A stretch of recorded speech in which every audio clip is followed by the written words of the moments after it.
Olá, bem-vindos a mais uma aula do Seminário Talmide. Estamos estudando o Evangelho e a conversão bíblica. E na aula de hoje vamos seguir tratando sobre o segundo ponto da mensagem do Evangelho que trata a respeito do homem. Vimos na aula anterior que o homem é pecador e que o pecado não é uma coisa simples, uma pequena infração, mas é algo muito grave, muito sério diante de Deus. E que as pessoas precisam entender e encarar com a mesma seriedade que Deus vê o pecado. Na aula de hoje nós vamos tratar sobre algumas ideias equivocadas que as pessoas têm acerca do pecado. A primeira delas é que confundem o pecado com os efeitos do pecado. Essa é o primeiro equívoco que muitas pessoas cometem, que a humanidade em geral comete. Sentimentos de culpa, de despropósito, de vazio no seu íntimo não significa pecado. Esse sentimento por si só não é pecado. E muitas pessoas traduzem o pecado como esse sentimento de vazio, esse sentimento de culpa, essa falta de propósito de vida, de razão de viver que muitas pessoas têm. Esses sintomas são exatamente sintomas de um problema muito mais profundo, que é o pecado mesmo, certo?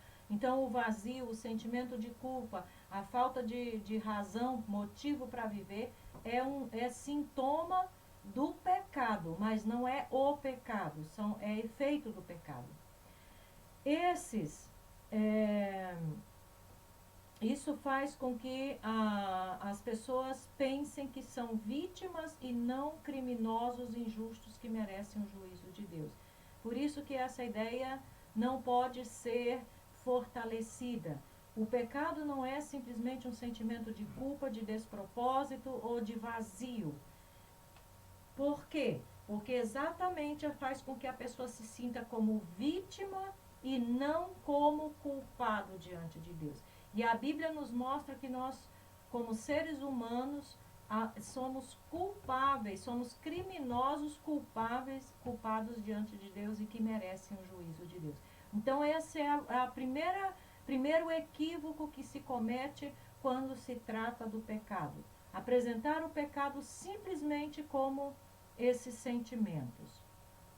A segunda ideia equivocada acerca do pecado é de reduzir o pecado a uma simples relacionamento rompido, de uma forma assim muito simples. Tipo, dois seres humanos quando discutem ou quando um fica com raiva do outro e só. E dali a pouco está tudo bem novamente. É muito mais do que isso. Então, pensar no pecado como um simples relacionamento que está estremecido é um equívoco. As pessoas pensam como se esse relacionamento rompido fosse um pequeno desgosto entre Deus e o homem.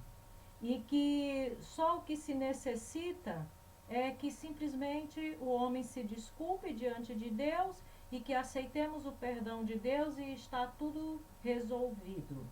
E na verdade nós sabemos que não é assim. E é por isso que muitas pessoas pensam, se eu pecar não tem problema, eu confesso o meu pecado, eu peço perdão e Deus me perdoa. Então a pessoa já peca intencionalmente, acreditando que basta simplesmente pedir perdão e vai estar tudo resolvido. Esse é um pensamento equivocado acerca do pecado. Nós temos que entender que essa relação do homem com Deus é uma relação entre um rei e os seus súditos, onde o rei estabeleceu uma lei, um juízo e um castigo. E como esse rei é justo, ele exatamente exerce o castigo que ele necessita exercer. Eu gosto muito de uma ilustração que nós utilizamos às vezes quando vamos falar com crianças, que conta a história de um garoto que foi para a escola e ele não tinha lanche para levar, para comer. E estava com muita fome. E havia um outro colega dele que sempre trazia uns lanches maravilhosos para a escola. Então, um dia, como esse garoto estava com muita fome, o que ele fez? Ele roubou o lanche do seu outro colega e comeu. E quando chegou a hora do recreio, do intervalo da aula, que o outro garoto foi comer o seu lanche, descobriu que alguém o tinha roubado. E isso criou um problema muito grande na sala de aula, porque o professor havia estabelecido umas regras que os próprios alunos ajudaram a organizar. O que se poderia e o que não se poderia fazer na escola e na sala de aula. E uma das regras era justamente que ninguém poderia pegar o que fosse do colega, do outro. Não se poderia roubar. E nessa época, ainda os castigos na escola eram algo muito, muito sério. Então, o castigo para quem roubasse eram 10 chibatadas. E quem investigaram para tentar descobrir quem havia roubado, até que por fim o garoto confessou que ele havia roubado o lanche do colega e comido. Então o professor ordenou que ele tirasse a camisa para levar as 10 chibatadas, porque era o castigo que ele merecia, porque ele havia infringido, quebrado uma regra, uma lei que estava estabelecido na sala de aula. E quando os colegas viram aquele outro colega tão magrinho, tão fraquinho, ali exposto para levar as 10 chibatadas, eles perceberam que ele não suportaria aquele castigo. Era um castigo pesado demais, forte demais para um garotinho tão fraco e tão debilitado como aquele, embora ele fosse culpado. Então, o outro colega que tinha sido a vítima do roubo, disse para o professor, não professor, não precisa dar as chibatadas, deixa para lá e tal. E o professor disse não, alguém infringiu a lei da sala, então o castigo tem que ser dado. Alguém tem que sofrer o castigo.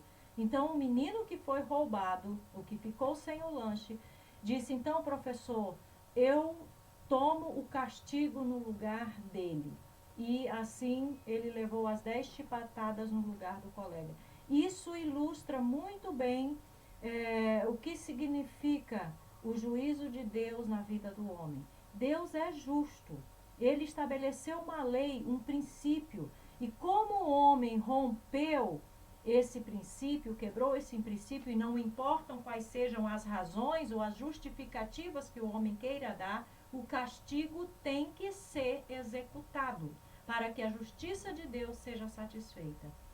E, lamentavelmente, o homem não tem condições de suportar o juízo de Deus, o castigo que ele merece por causa do pecado.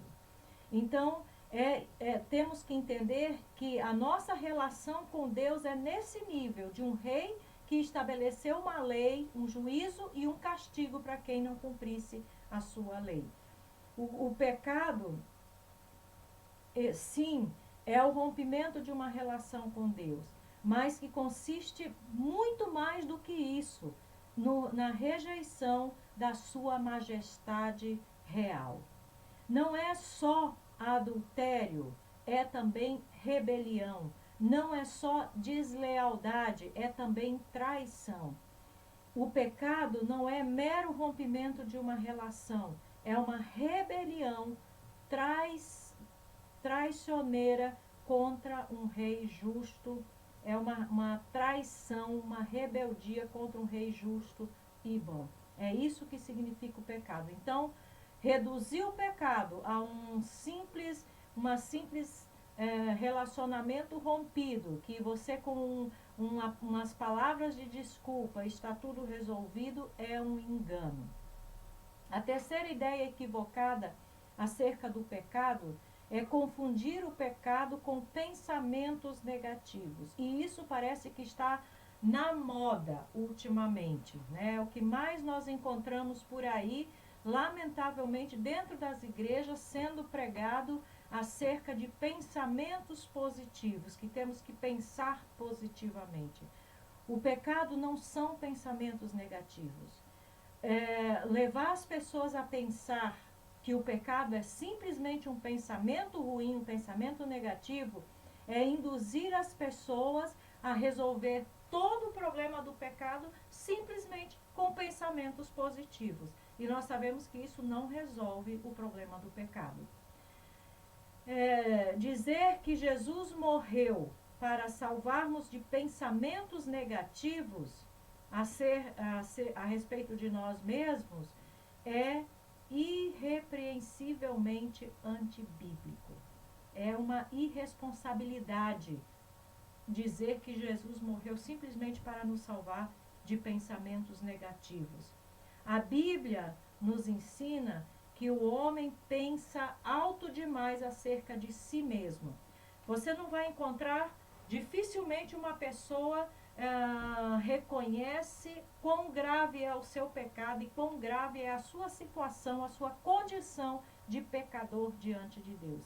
Então, nós temos que mostrar o que a Bíblia fala a respeito de quem o homem é realmente, de como Deus vê o homem.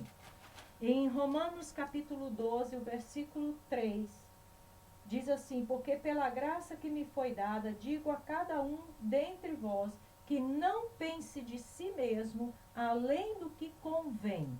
Antes pense com moderação, segundo a medida da fé que Deus repartiu a cada um. Não pense de si mesmo além do que convém.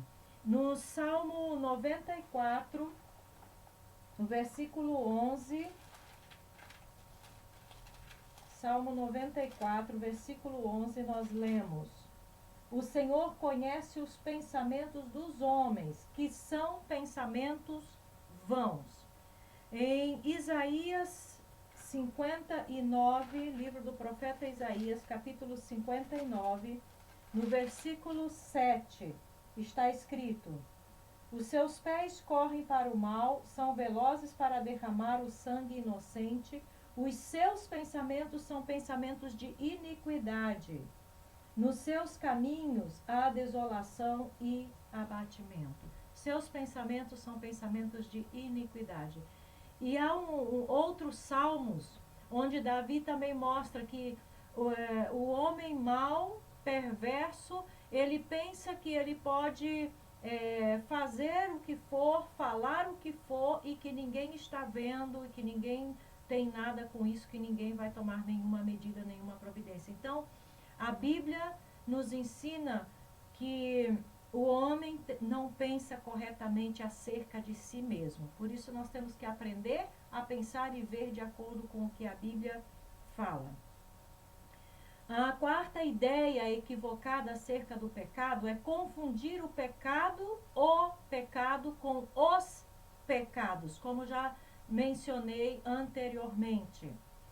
Na maioria das vezes se confundem os pecados com o pecado, né? Os pecados são consequência do pecado. O pecado vem do mesmo núcleo, ou seja, de dentro do nosso coração. Ele não está simplesmente sobre nós como pessoas, mas ele está dentro de nós. Ele é parte da nossa natureza, da nossa essência. Temos que compreender que o homem não é pecador porque comete pecados. É o contrário. O homem comete pecados porque é pecador. O homem comete pecados porque o pecado está nele, é a essência dele. O que sai do homem são os pecados, por causa do pecado que está nele. Então, não podemos confundir os pecados com o pecado. E volto a relembrar, lembre-se que o pecado é rebelião contra Deus, é rejeitar a autoridade, o governo, o domínio, o senhorio de Deus na sua vida. É negar-se a adorar e prestar culto ao único Deus Todo-Poderoso que é o Senhor. É romper a sua comunhão com Deus.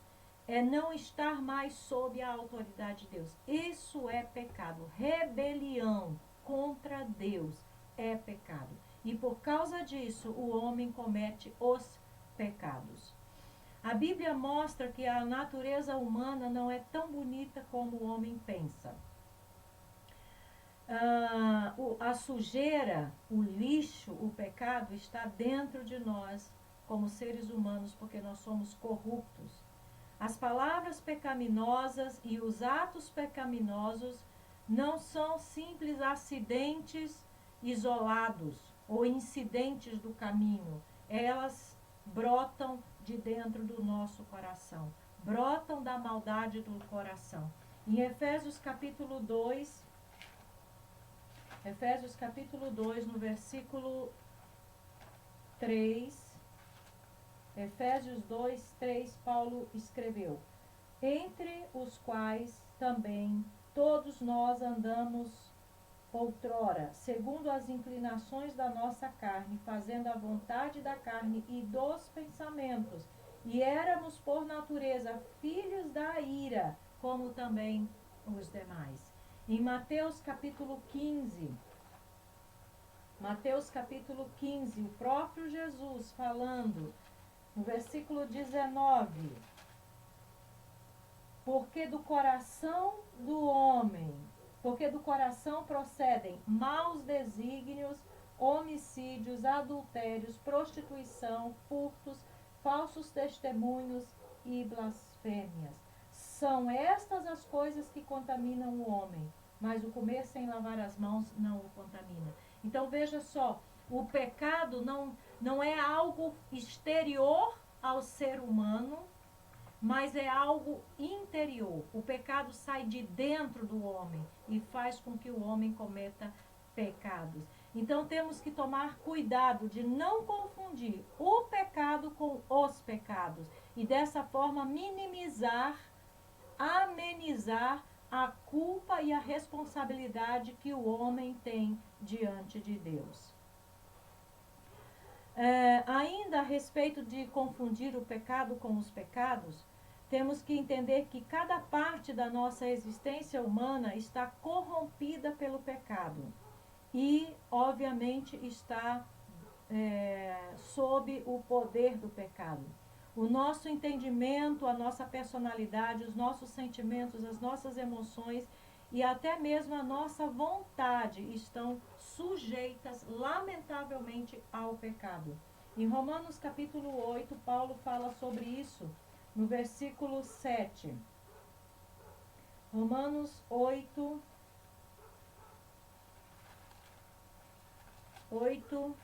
7. Por isso, o pendor da carne é inimizade contra Deus, pois não está sujeito à lei de Deus, nem mesmo pode estar. Portanto, os que estão na carne não podem agradar a Deus.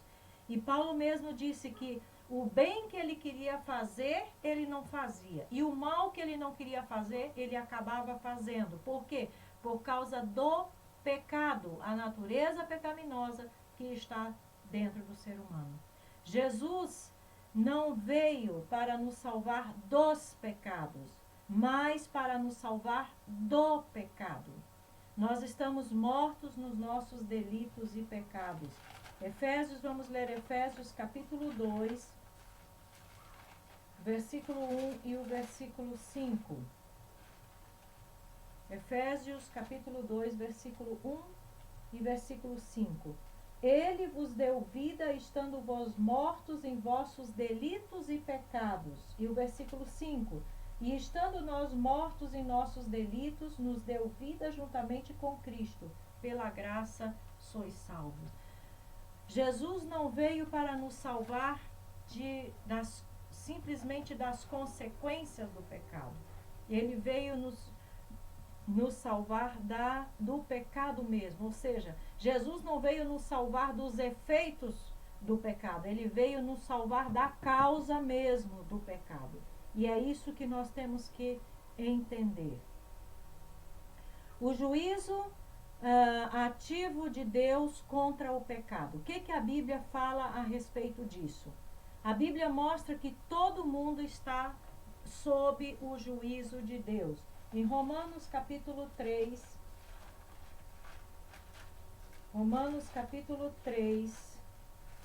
no versículo 19, Paulo escreveu: Ora, sabemos que tudo o que a lei diz, aos que vivem na lei o diz, para que se cale toda a boca e todo mundo seja culpável perante Deus. Versículo 23, pois todos pecaram e carecem da glória de Deus. Então, todo mundo está sujeito ao juízo de Deus. O preço do pecado, a consequência do pecado é a morte física e espiritual. Isaías capítulo 59, versículo 2. Diz: Mas as vossas iniquidades fazem separação entre vós e o vosso Deus, e os vossos pecados encobrem o seu rosto de vós, para que vos não ouça. Em Apocalipse capítulo 16, vamos ao último livro da Bíblia, Apocalipse, capítulo 16, versículo 1. Versículo 1. Ouvi, vindo do santuário, uma grande voz dizendo aos 7 anjos: Ide e derramai pela terra as 7 taças da cólera de Deus, da ira de Deus. No capítulo 1 de Apocalipse, no versículo 7, está escrito: Eis que vem com as nuvens, e todo olho verá, até quantos o traspassaram, e todas as tribos da terra se lamentarão sobre ele. Certamente. Amém. No capítulo 6, versículo 16 e 17. E disseram aos montes e aos rochedos: Caí sobre nós e escondei-nos da face daquele que se assenta no trono e da ira do Cordeiro, porque chegou o grande dia da ira deles. E quem é que pode suster-se? Capítulo 19, versículo 15.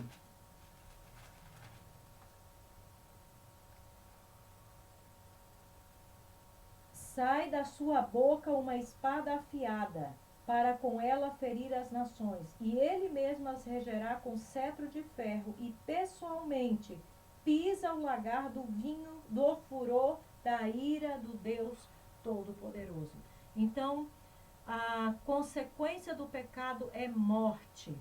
A ira de Deus está sobre todo o pecador, sobre todo o pecado, sobre toda a iniquidade, sobre todo o mal.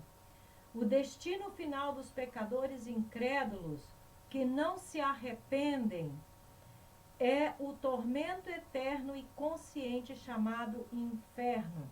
No capítulo 20, no versículo 10 diz: O diabo, o sedutor deles, foi lançado para dentro do lago de fogo e enxofre, onde já se encontram não só a besta, como também o falso profeta, e serão atormentados de dia e de noite pelos séculos dos séculos. E a Bíblia diz que todos aqueles que não se arrependeram e não creram no Senhor estarão neste mesmo lugar.